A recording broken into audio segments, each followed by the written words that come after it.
നമ്മുടെ വേദിയിലെ ഏറ്റവും പ്രിയപ്പെട്ട ആളുകളാണ് ഇവിടെ ഇരിക്കുന്നത്. അതുപോലെ ഇവിടെ വന്നു പോയത് നമുക്ക് ഏവർക്കും പ്രിയപ്പെട്ട ആളുകളാണ്. എല്ലാവർക്കും ഞാൻ ഒരിക്കൽ കൂടി നമസ്കാരം പറഞ്ഞുകൊണ്ട് ആരംഭിക്കട്ടെ. എനിക്ക് കുറച്ച് കാര്യങ്ങൾ എന്താണെന്ന് വെച്ചാൽ, എല്ലാവരും എൻ്റെ വിദ്യാഭ്യാസത്തിന് എന്നെ സഹായിച്ചിട്ടുള്ള എൻ്റെ മാതാപിതാവ് എന്ന് പറയാൻ പറ്റില്ല. എന്നുവെച്ചാൽ മാതാവ് സഹായിച്ചിട്ടുണ്ട്. പക്ഷെ 4.5 വയസ്സുള്ളപ്പോൾ എൻ്റെ അച്ഛൻ മരിച്ചതാണ്. അതിനുശേഷം എൻ്റെ ഏട്ടന്മാരാണ് എന്നെ വളർത്തിയതും പിന്നെ അതേപോലെ തന്നെ എനിക്ക് നല്ല വിദ്യാഭ്യാസം നേടിത്തന്നതും. അവർക്ക് ഞാൻ നന്ദി പറയുന്നു.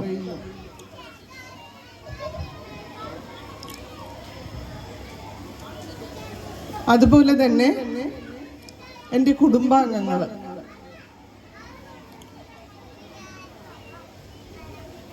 എല്ലാവരും, അതായത് മറ്റൊരു നാട്ടിൽ നിന്നാണ് ഞാൻ ഇവിടെ എത്തിച്ചേർന്നിട്ടുള്ളത്. എൻ്റെ സ്വദേശം എന്ന് പറയുന്നത് എറണാകുളം ജില്ലയിലെ നായരമ്പലം എന്ന് പറയുന്ന ഒരു ഗ്രാമത്തിലാണ് ഞാൻ ജനിച്ചത്. അവിടെ നിന്നാണ് എനിക്ക് PSC കിട്ടിയത്. നമ്മുടെ മലപ്പുറം ജില്ലയിലെ ഏറ്റവും പ്രശസ്തമായിട്ടുള്ള ഒരു വിദ്യാലയത്തിലാണ് ഞാൻ ആദ്യമായിട്ട് ജോയിൻ ചെയ്തത്. എല്ലാവരും അറിയും, നമ്മുടെ കോട്ടയ്ക്കൽ ഗവൺമെന്റ് രാജാസ് ഹൈസ്കൂളിലാണ് ഞാൻ ആദ്യമായി ജോയിൻ ചെയ്തത്.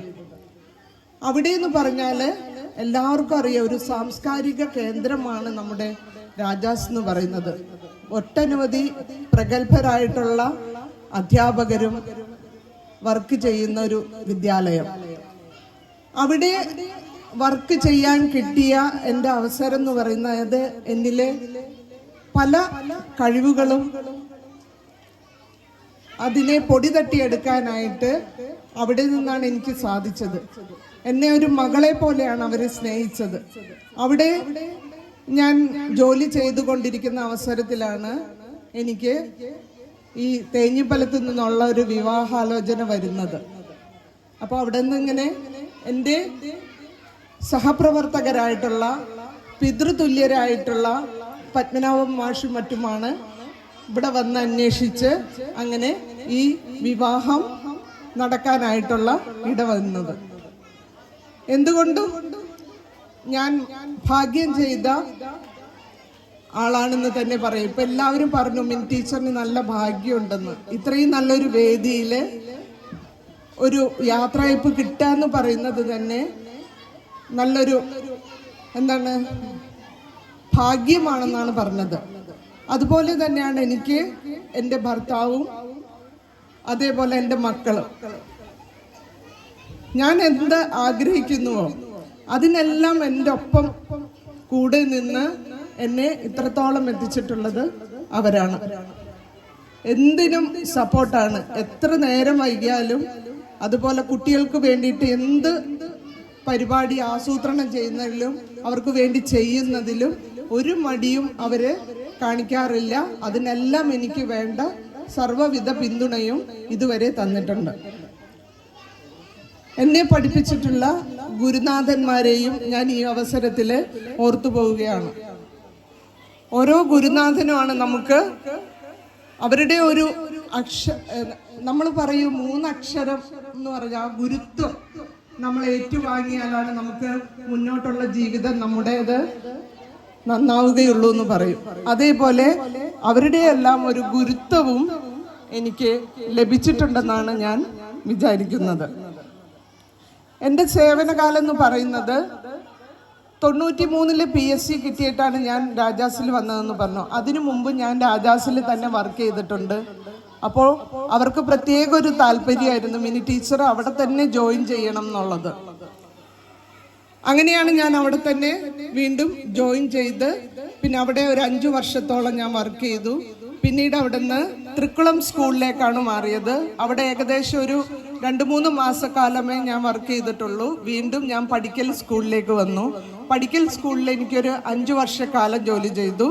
പിന്നീട് അങ്ങോട്ട് എൻ്റെ സർവീസിൻ്റെ ഭൂരിഭാഗവും ഞാൻ യൂണിവേഴ്സിറ്റി സ്കൂളിലാണ് വർക്ക് ചെയ്തിരുന്നത്. യൂണിവേഴ്സിറ്റി സ്കൂളിൽ എത്തിയപ്പോഴാണ് എൻ്റെ സഹപ്രവർത്തകയായിട്ടുള്ള റൈഹാനത്ത് ടീച്ചറും ഞങ്ങളെല്ലാം ഒരുമിക്കുന്നത്. അതേപോലെ പഠിക്കൽ സ്കൂളിൽ നിന്നുമാണ് എനിക്ക് എൻ്റെ സഹപ്രവർത്തകയായിരുന്ന നമ്മുടെ ഷീല ടീച്ചറെയും ലഭിക്കുന്നത് പഠിക്കൽ സ്കൂളിൽ നിന്നാണ്. അങ്ങനെ ഞങ്ങൾ അന്ന് മുതലേ നല്ല അടുപ്പത്തിലായിരുന്നു.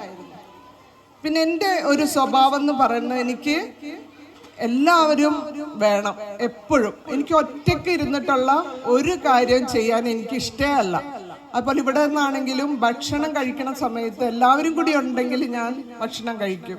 ഒറ്റക്കാവുമ്പോൾ ചിലപ്പോൾ എനിക്ക് കഴിക്കാനായിട്ട് മടി തോന്നും. തീരെ ഒറ്റയ്ക്ക് കഴിക്കണത് എനിക്ക് തീരെ താല്പര്യമില്ല. അതേപോലെ തന്നെയാണ് എൻ്റെ മക്കളോടും. കുട്ടികളാണെങ്കിലും അവർക്ക് വേണ്ടിയിട്ട് എന്ത് കാര്യം ചെയ്യാനും അവരോടൊപ്പം കളിക്കാനും ചിരിക്കാനും അതാണ് എനിക്ക് ഏറെ ഇഷ്ടം. യൂണിവേഴ്സിറ്റി സ്കൂളിൽ വർക്ക് ചെയ്യുന്ന സമയത്ത് എനിക്കുണ്ടായ ഒരു അനുഭവം ഞാൻ പറയാം. ഞാൻ അവിടെ ഇതേപോലെ തന്നെ ഏത് സമയവും ഞാൻ പറഞ്ഞില്ലേ കുട്ടികളോടൊപ്പം ആയിരിക്കുന്നു. അങ്ങനെ രാവിലെ സ്കൂളിലെത്തിയാൽ ക്ലാസ്സിൽ കയറി പഠിപ്പിക്കൽ കഴിഞ്ഞാൽ ഉച്ചക്കലത്തെ ഇൻ്റർവെല്ലിന് മിക്കവാറും ഞാൻ കുട്ടികളോടൊപ്പം ഇരുന്നിട്ടായിരിക്കും ഭക്ഷണം കഴിക്കുക. ചിലപ്പോൾ ഒക്കെ കുട്ടികൾക്കായിട്ട് പലതരം പലഹാരങ്ങൾ, പപ്പടം, ചിലപ്പോൾ വീട്ടിൽ നിന്ന് തന്നെ സാമ്പാറൊക്കെ ഉണ്ടാക്കി കൊണ്ടുവരിക. അന്നൊന്നും ഈ സാമ്പാറൊന്നും ഇല്ലായിരുന്നു. ഇപ്പോഴാണ് നമുക്ക് സാമ്പാറും എരിശ്ശേരിയും അങ്ങനെയൊക്കെ ഓരോ സംഗതികൾ ഓരോ ദിവസം ഉള്ളത്. അവരൊന്നിച്ച് ഊണ് കഴിക്കുക എന്നുള്ളതാണ് എൻ്റെ പ്രധാനപ്പെട്ട ഒരു കാര്യം. പിന്നെ അത് കഴിഞ്ഞിട്ട് പിന്നെ 2 മണിക്ക് ബെല്ലടിച്ചു കഴിഞ്ഞാൽ പിന്നെയും ഞാൻ ആ ഇന്റർവെൽ സമയത്തൊന്നും സ്റ്റാഫ് റൂമിൽ പോവാറില്ല സാധാരണ. അപ്പോഴും മക്കളോടൊപ്പം ഇരിക്കുക, അവരുടെ നോട്ട്സ് ഒക്കെ നോക്കുക, അതാണ് ചെയ്യല്. വൈകുന്നേരം ആയിക്കഴിഞ്ഞാൽ 4:30 എല്ലാവരും സ്കൂൾ വിട്ട് പോകും. ഞാൻ അവിടെ ഇരിക്കും. പിന്നെ ഹസ്ബൻഡ് വരുന്നതും കാത്ത് അവിടെ കുറച്ചു നേരം വെയിറ്റ് ചെയ്യണം. അപ്പോഴും ഞാൻ എന്താ ചെയ്യുന്നത്, കുട്ടികളുടെ ഡയറി നോക്കുക, അവരുടെ കോപ്പി നോക്കുക, ഈ പണികളൊക്കെ ആയിരുന്നു. അങ്ങനെ ഒരു ദിവസം നമ്മുടെ ക്ലാസ് റൂമിന്റെ ചാവി എല്ലാവർക്കും ഉണ്ട്. യൂണിവേഴ്സിറ്റി സ്കൂളിലെ എല്ലാവർക്കും അവരവരുടെ ക്ലാസ് റൂമിന്റെ ചാവി ഉണ്ടാവും. അപ്പൊ എൻ്റെ അടുത്തും ആ ചാവിയുണ്ട്. ഓഫീസും എല്ലാം പൂട്ടി പോയി, ഗേറ്റും അടച്ചു, ഗേറ്റിൽ നിന്ന് ലോക്ക് ചെയ്ത് പോയി. അവസാനം 5:30-6 മണിയൊക്കെ കഴിഞ്ഞപ്പോൾ ഞാൻ സാവധാനം എഴുന്നേറ്റ് നോക്കുമ്പോൾ എന്താണ്, അവിടെ ആരും ഇല്ല, ഒരു മനുഷ്യനും ഇല്ല, ഞാൻ മാത്രമുണ്ട്. അപ്പൊ എനിക്കാണെങ്കിൽ അധ്യാപകരാണെങ്കിൽ അവർക്ക് മതിൽ ചാടിക്കടന്നോ ഗേറ്റ് ചാടിക്കടന്നോ പോവാൻ പറ്റും. പക്ഷെ ഞാൻ എന്താ ചെയ്യുക, അവസാനം ഞാൻ അവിടെ ഒറ്റപ്പെട്ടു. പിന്നെ ഞാൻ പോയ HM തിരികെ വന്നിട്ട് ഗേറ്റ് തുറന്നതിന് ശേഷമാണ് എനിക്ക് പുറത്തു പോകാൻ പറ്റിയിട്ടുള്ളത്. അങ്ങനെയൊക്കെ ഒരുപാട് കാര്യങ്ങൾ. അവര് പോകുമ്പോ എന്നെ പേരാരും വിളിക്കാറില്ല, HM ടീച്ചറെ എന്നാണ് വിളിക്കുന്നത്.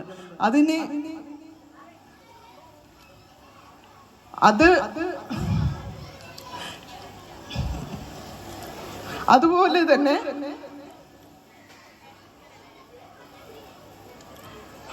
ഇവിടുത്തെ സഹപ്രവർത്തകർ എന്ന് വെച്ചിട്ടുണ്ടെങ്കിൽ, ഞാനും അവരെന്ന് പറഞ്ഞിട്ടുണ്ടെങ്കിൽ അവർക്ക് അവര് പറയും ചിലപ്പോൾ അമ്മയെ പോലെയാണെന്ന് പറയും, ചിലപ്പോൾ പറയും ചേച്ചിയെ പോലെയാണ്.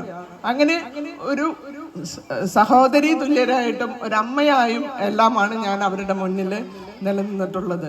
ഇപ്പം ഇവിടുന്ന് പോയിട്ടുള്ള ഉഷ ടീച്ചർ, റൈഹാനത്ത് ടീച്ചർ, അതേപോലെ തന്നെ ഷീല ടീച്ചർ, ഇപ്പൊ നിലവിലുള്ള എല്ലാ ടീച്ചർമാരും, Najuma teacher, Suja teacher, Sabitha teacher, Nithya, Sakkeena, Kanchana, അങ്ങനെ എല്ലാവരും തന്നെ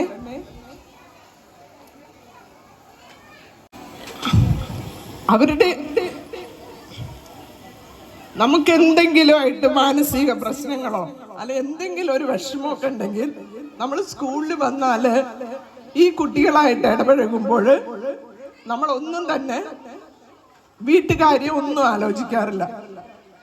പ്രത്യേകിച്ചും എൻ്റെ ചെറിയ മോള് ഉണ്ണി ചിലപ്പോൾ പനിയൊക്കെ പിടിച്ചിട്ടായിരിക്കും കിടക്കുക. എങ്കിൽ പോലും ഞാൻ ഒന്നില്ലെങ്കിൽ ഹസ്ബൻഡിനെ ഏൽപ്പിക്കും, അല്ലെങ്കിൽ അവൾക്ക് മരുന്നൊക്കെ കൊടുത്ത് അവിടെ കിടത്തേച്ചു പോരും. മുതിർന്നതിന് ശേഷം തീരെ അങ്ങനെ എന്ന് വെച്ചാൽ അവള് പറയും, ഞാൻ അവിടെ കിടന്നോളാം, എനിക്ക് സ്കൂളില് വരണം, അത് നിർബന്ധമാണ്. നിങ്ങളെല്ലാവരും മക്കളുടെ PTA മീറ്റിങ്ങിനൊക്കെ പോയി കാണും. പക്ഷെ എൻ്റെ കുട്ടികള് ഒരാള് MBBS കഴിഞ്ഞ് ഹൗസ് സർജൻസി കഴിഞ്ഞു, മറ്റേ ആള് BSc സുവോളജി ഫൈനൽ ഇയറാണ്. പക്ഷെ ഈ രണ്ടാൾക്ക് വേണ്ടിയിട്ടും ഞാൻ ഒറ്റ ദിവസം പോലും PTA മീറ്റിങ്ങിൽ പങ്കെടുത്തിട്ടില്ല എന്നുള്ളതാണ്.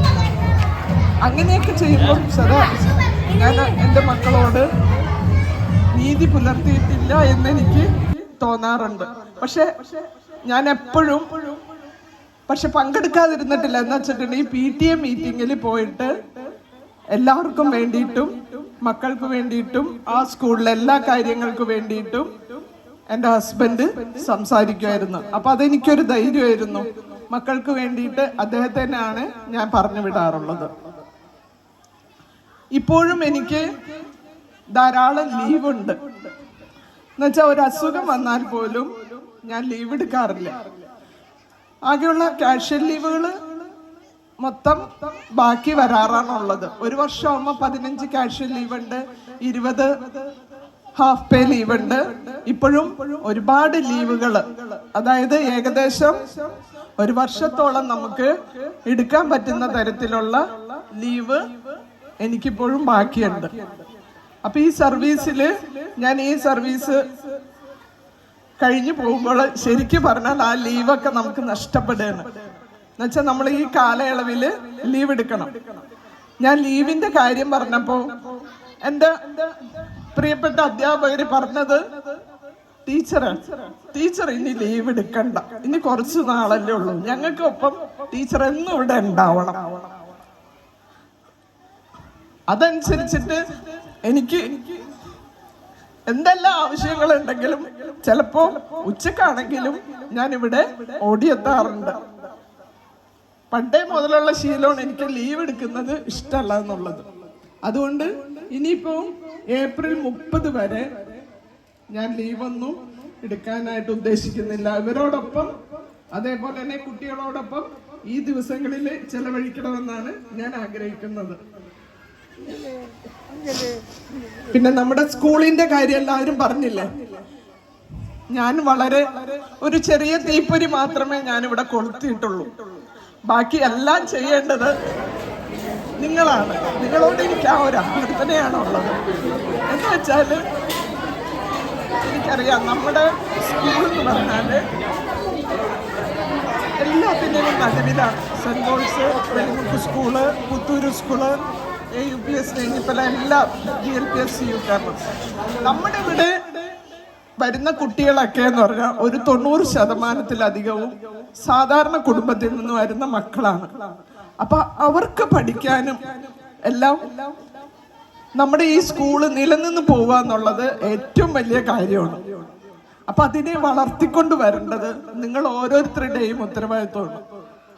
പിന്നെ ചില സ്കൂളുകാര്, അതിപ്പോ മറ്റുള്ള സ്കൂളുകളൊക്കെ ഇവിടുത്തെ HMമാര് എന്നോട് പറയാറുണ്ട്.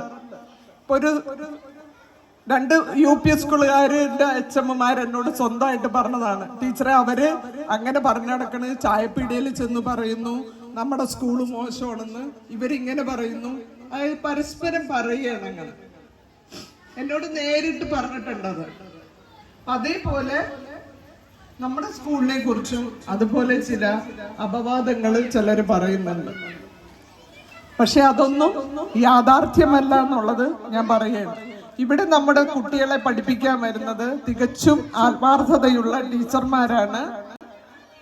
അവര് ഞാൻ എന്ത് പറയുന്നുവോ അതിലുപരിയായിട്ടാണ് അവര് എല്ലാ കാര്യങ്ങളും നിർവഹിക്കുന്നത്. ഇവിടെ PSC കിട്ടി വന്ന നല്ല അധ്യാപകരാണുള്ളത്. അതായത് ടെസ്റ്റ് എഴുതി പാസ്സായി വരുന്നതാണ്. അതായത് നമ്മള് 40 50 ലക്ഷം കൊടുത്ത് സ്കൂളിൽ കയറിയിട്ടുള്ളതല്ല. അങ്ങനെ സ്വന്തമായി പരിശ്രമിച്ച് നല്ല മാർക്ക് വാങ്ങി വരുന്ന അധ്യാപകരാണ് നമുക്കിവിടെ ഉള്ളത്. ഈ വർഷമാണെങ്കിൽ നമുക്ക് നല്ലൊരു അധ്യാപകനെ കൂടി ലഭിച്ചിട്ടുണ്ട്. നമ്മുടെ സ്കൂളിന് വേണ്ടിയിട്ട് ശ്രീജിത്ത് മാഷ് ഒരു മുതൽക്കൂട്ടാകുമെന്ന് തന്നെയാണ് ഞാൻ പ്രതീക്ഷിക്കുന്നത്. ഇനി വരുന്ന ദിവസങ്ങളില് നിങ്ങളുടെ ഏവരുടെയും ഒരാള് ഒരു കുട്ടി എന്നുള്ള വിചാരിച്ചാൽ മതി, നമുക്ക് ഏറെ മുന്നേറാനായിട്ട് സാധിക്കും. ഒരിക്കൽ കൂടി ഞാൻ അഭ്യർത്ഥിക്കുകയാണ്. യാത്രയയപ്പ് എനിക്ക് തന്നതില് അവരോടെല്ലാം ഞാൻ കടപ്പെട്ടിരിക്കുന്നു. കാരണം ഇത്രയേറെ സ്നേഹം നിങ്ങളുടെ ഉള്ളിൽ ഉണ്ടായിരുന്നു എന്ന്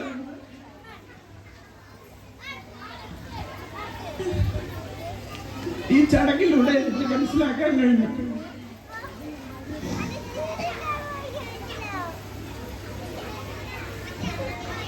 അതുപോലെ നമ്മുടെ ഇവിടെ ഇപ്പൊ രൂപീകൃതമായിട്ടുള്ള അലുമിനി അസോസിയേഷൻ, അവര് വിചാരിച്ചാൽ നമ്മുടെ സ്കൂളിൽ പലതും ചെയ്യാൻ സാധിക്കും. ഇനിയും കുറെ അടിസ്ഥാന സൗകര്യങ്ങൾ നമുക്ക് ലഭിക്കാനുണ്ട്. അപ്പൊ അതെല്ലാം അവര് വിചാരിച്ചാല് നടക്കാവുന്നതേ ഉള്ളൂ.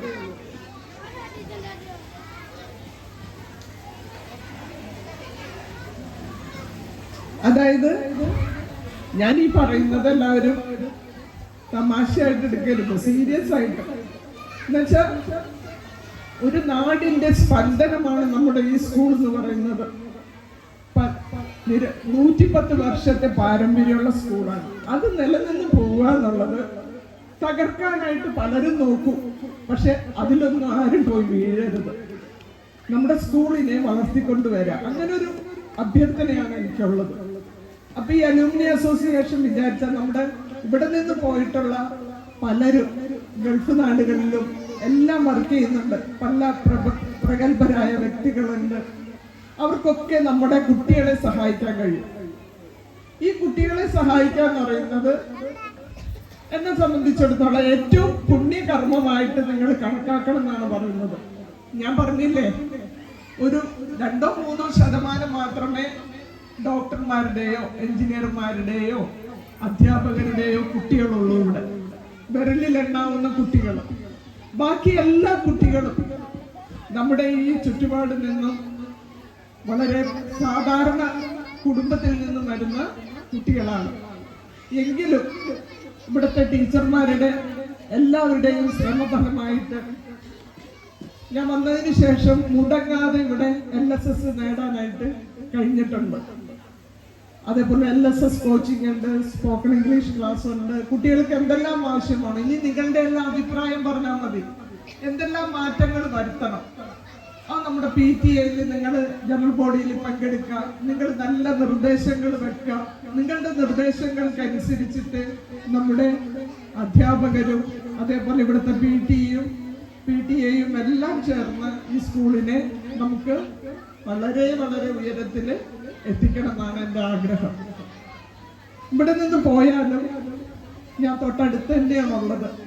ഇല്ലത്ത് സ്കൂളിൻ്റെ അടുത്താണ് എൻ്റെ വീട്. അപ്പോൾ ഞാൻ എന്തായാലും നമ്മുടെ സ്കൂളിൽ വരും. നമ്മുടെ കുട്ടികൾക്ക് വേണ്ട കാര്യങ്ങളെല്ലാം എന്താണെന്ന് വെച്ചിട്ടുണ്ടെങ്കിൽ അതൊക്കെ ഞാൻ ചെയ്തു കൊടുക്കും. ഇനി കുറച്ച് ദിവസങ്ങൾ മാത്രം എനിക്ക് തിരക്കുണ്ടാവുള്ളൂ. മോളുടെ കല്യാണം കുറച്ചിട്ടുണ്ട്. അപ്പോൾ ആ എൻഗേജ്മെന്റ് കല്യാണത്തിന്റെ ഒരു തിരക്കൊക്കെ ഉണ്ടാവും. കുറച്ച് വീട് പണി നടക്കുന്നുണ്ട്, അതിൻ്റെയൊക്കെ ഒരു തിരക്കുണ്ടാവും. അത് കഴിഞ്ഞാൽ ഞാൻ ഫ്രീ ആണ്.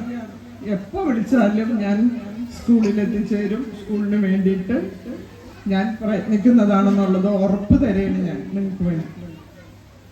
പിരിയുന്നത് വളരെയധികം സങ്കടമുണ്ട്. കുറച്ച് ഞാൻ കരയില്ല എന്നൊക്കെ ആദ്യം മനസ്സിൽ വിചാരിച്ചു. പക്ഷെ നമ്മുടെ ഈ എനിക്ക് തോന്നുന്നത് എത്ര വന്നാലും ഇങ്ങനത്തെ ഒരു സാഹചര്യം വരുമ്പോൾ ആരായാലും കരഞ്ഞു പോകുന്നതാണ് എനിക്ക് തോന്നുന്നത്. അപ്പൊ ഈ സ്നേഹം തന്ന എല്ലാവരോടും, കുട്ടികളോട്, ഇവിടുത്തെ ടീച്ചേഴ്സിനോട്, അതേപോലെ PTA-ക്കാര്, SMC, പിന്നെ നമ്മുടെ ജാഗ്രതാ സമിതി ഉണ്ട്, അലുമിനി അസോസിയേഷൻ ഉണ്ട്, എല്ലാവരോടും ഞാൻ ഒറ്റവാക്കില് നന്ദി പറയുകയാണ്. നമ്മുടെ രക്ഷിതാക്കളോട്, അതേപോലെ തന്നെ സുഹറ ടീച്ചർ നമ്മുടെ തൊട്ടടുത്ത് എപ്പോഴും സ്കൂളിൽ എന്ത് കാര്യം നടന്നാലും ടീച്ചറും കുട്ടികളും അറിയാത്ത കാര്യമില്ല. നമ്മുടെ ഏത് പരിപാടിയുടെ ഒരു ഭാഗമാണ് നമ്മുടെ അംഗൻവാടിയിലെ കുട്ടികളും. അവർക്കും ഞാൻ പ്രത്യേകം നന്ദി പറയുന്നു. അതുപോലെ പ്രത്യേകം നന്ദി പറയേണ്ട മറ്റ് ആൾക്കാരുണ്ട്. നമ്മുടെ ബാലകൃഷ്ണേക്കൊന്നും അടുക്കാനേ സാധിക്കൂല. പക്ഷെ നമ്മുടെ ബാത്റൂം നിങ്ങൾ ശ്രദ്ധിച്ചിട്ടുണ്ടാവുമെന്ന് വിചാരിക്കുന്നു. മിക്ക ദിവസങ്ങളിലും തന്നെ അത് കഴുകി വൃത്തിയാക്കിയിട്ട് ബാലകൃഷ്ണേട്ടൻ ഓഫീസിൽ രാവിലത്തെ സമയം തന്നെ വന്നിരിക്കാറുള്ളൂ. രാവിലെ വന്നു കഴിഞ്ഞാല് മുറ്റ ക്ലീനാക്കലും ബാത്റൂം ക്ലീനാക്കലുമാണ് ആദ്യം ചെയ്യുന്നത്. വെക്കുന്ന നമ്മുടെ കുട്ടികൾക്കായിട്ട് ചോറ് വെക്കുന്ന സരസ്വതിയും അതേപോലെ തന്നെ ജിജിനയും എന്നുവെച്ചാല് എല്ലായിടത്തും കാണാം എന്തെങ്കിലും ഒരു പ്രശ്നം കുട്ടികൾക്ക് ഉണ്ടാവുക. ഒന്നില്ലെങ്കിൽ ഒരു വയറുവേദന, ഛർദി, അങ്ങനെയൊക്കെ എന്തെങ്കിലും അസുഖം ഉണ്ടായിട്ട് കുട്ടികള് ഹോസ്പിറ്റലിലായി, ഭക്ഷ്യവിഷബാധ ഏറ്റു, അങ്ങനെയുള്ള കാര്യങ്ങൾ. ഇത്രയും വർഷത്തിനിടയ്ക്ക് അങ്ങനെയൊരു സാധ്യത ഇതുവരെ ഉണ്ടായിട്ടില്ല ഇവിടെ. അതിന് ഞാൻ അവരോട് വളരെയധികം കടപ്പെട്ടിരിക്കുന്ന ഒരു അവസ്ഥ നമുക്ക് ഇതുവരെ നമ്മുടെ ഭക്ഷണത്തിൽ നിന്നും കുട്ടികൾക്കോ അതേപോലെ നമ്മൾ ടീച്ചേഴ്സും അവരുണ്ടാക്കുന്ന ഭക്ഷണം തന്നെയാണ് കഴിക്കുന്നത്. അങ്ങനെയാണ് പാടുള്ളൂ എന്ന് പറയാം. ആദ്യം നമ്മൾ കഴിക്കണം, എന്നിട്ട് വേണം കുട്ടിയെ കൊടുക്കാൻ. നമുക്ക് ഒരേപോലെ നമ്മൾ ഭക്ഷണം കഴിക്കുന്നത് അതുകൊണ്ടാണ്. ആരും വീട്ടിൽ നിന്ന് പ്രത്യേകം ഭക്ഷണം കൊണ്ടുവരാറില്ല. അപ്പൊ അതിനും അവരോട് പ്രത്യേകം നന്ദി പറയുന്നു. പിന്നെ എൻ്റെ MTA-ക്കാര്, എനിക്ക് എൻ്റെ അനിയത്തികളാണ്, എൻ്റെ കൂടപ്പിറപ്പുകളാണ് അവരെല്ലാം. അവരോട് ഞാൻ പ്രത്യേകം നന്ദി പറയുന്നു. ഇനി ആരെങ്കിലും വിട്ടുപോയിട്ടുണ്ടെങ്കിൽ സമയം ക്ഷമിക്കുക. എല്ലാവർക്കും ഇത്രയും നല്ലൊരു സ്വീകരണം യാത്രയപ്പ് തന്നതില് എല്ലാവരോടും ഞാൻ നന്ദി പറഞ്ഞുകൊള്ളുന്നു. നമസ്കാരം.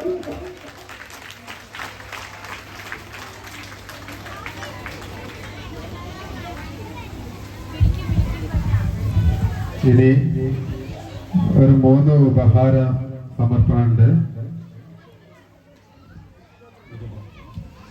ആദ്യമായി ഉപഹാരം ടീച്ചർക്ക് നൽകുന്നു. 2019-23 കാലഘട്ടത്തിൽ PTA-യുടെ ഉപഹാരമാണ്. മുൻ PTA അംഗങ്ങളെയും ഉപഹാരം സ്വീകരിക്കുന്നതിന് വേണ്ടി HM ടീച്ചറെയും ആദരപൂർവ്വം ക്ഷണിക്കുന്നു.